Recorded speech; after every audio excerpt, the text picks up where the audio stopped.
So what I want to talk to you about is that with the new state standards that are really well written and were written by teachers in Colorado that narrowed down the plethora of standards we used to have into fewer, deeper, but if you look on CDE's website, pull up any of the standards, you'll see that in the template it will say that the student will be able to apply their knowledge in real world situations, whether it's social studies, science, math, language arts, or whatever. So it is what most teachers went into teaching for, is to do real projects with kids where they're getting knowledge and applying it to a real world project. And not just pencil, paper, taking CSAPs.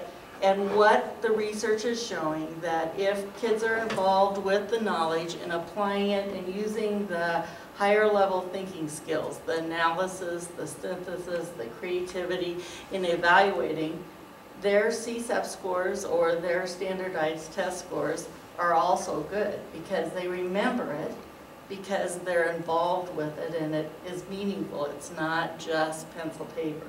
Doesn't mean you don't use books. And as you saw in this other little clip, is that it's hands-on arts.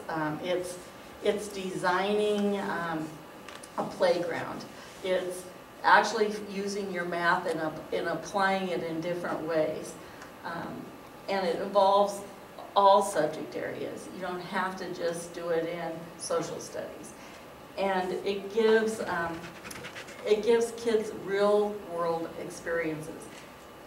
All the training that I've seen or that's available stresses rigor, relevance, and engagement of students. And in the handouts that I gave you specifies the skills that they want kids to learn and be able to do.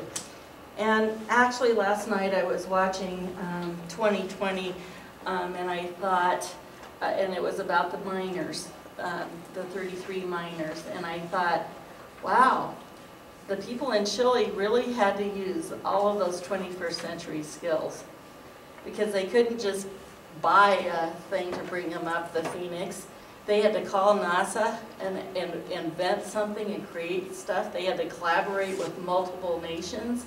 They had to bring in doctors and psychologists, and they had to figure out how to get the food down there. And they had the technology for the cameras so that people could speak to their spouses and their loved ones. And the skills that had to be used to rescue those miners were all 21st century skills. They weren't something that you'd find in a book.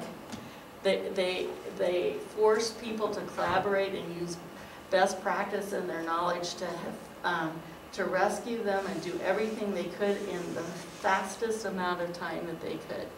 They had to have the doctor so the guy wouldn't faint. And we want our kids to be able to solve problems and think and do things and act and apply their knowledge as much as possible. So that's kind of the background of the why. And the how is there's all kinds of wonderful training that helps teachers take standards and work with kids for the projects. A lot of the training, if you wanted to, and I actually have another clip to show you too, but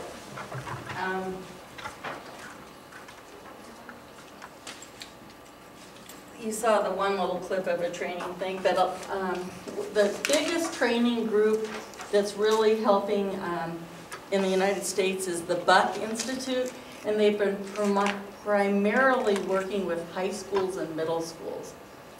And when I was with CSU in the state of Washington, we were, I went to a sectional where a university and the college board were working with AP courses to make them more relevant and more project-based. instead of just book-based, because they found that a need to go beyond test scores and have things be more rich and relevant. And so it was something new they were doing. There are elementary schools that are doing this, and one of them is in our own town, and it's Olander, and they did have a trainer that came and trained their staff, and they did actually, the reference I did about a project and applying math, their 4th grade studied the park behind Olander, and they went and spoke to city council, and they made scale models of what they thought their park should look like, and they had people come and judge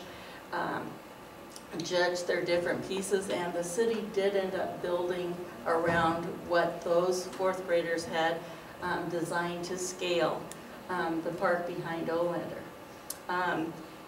Project-based learning means involving parents, involving businesses, involving CSU, your partners.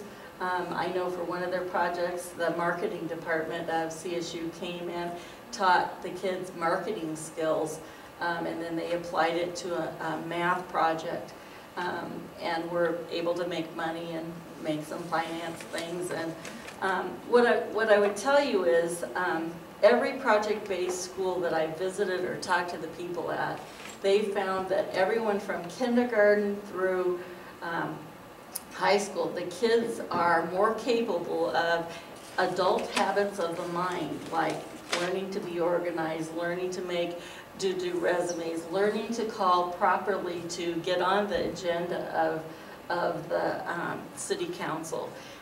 There are skills that kids can learn and should learn, and there's no reason that they can't do those things with the teacher supervising instead of this teacher doing all the work and all the project things.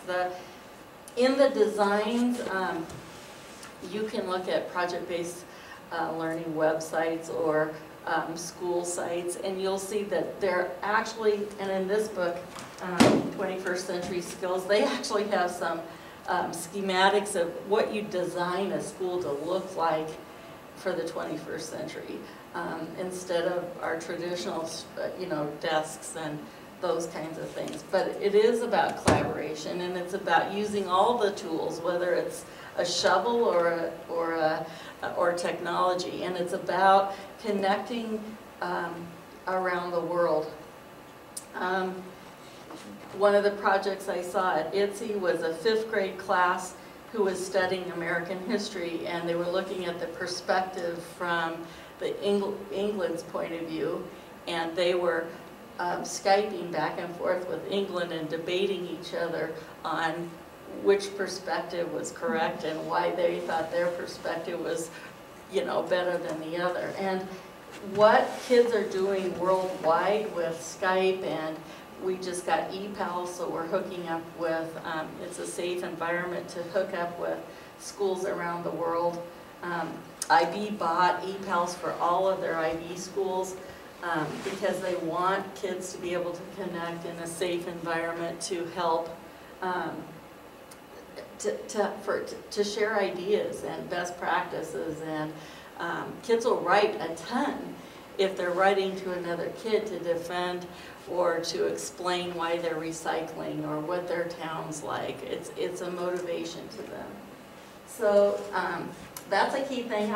I'm going to show you one more, and then I'll be open for questions. And this one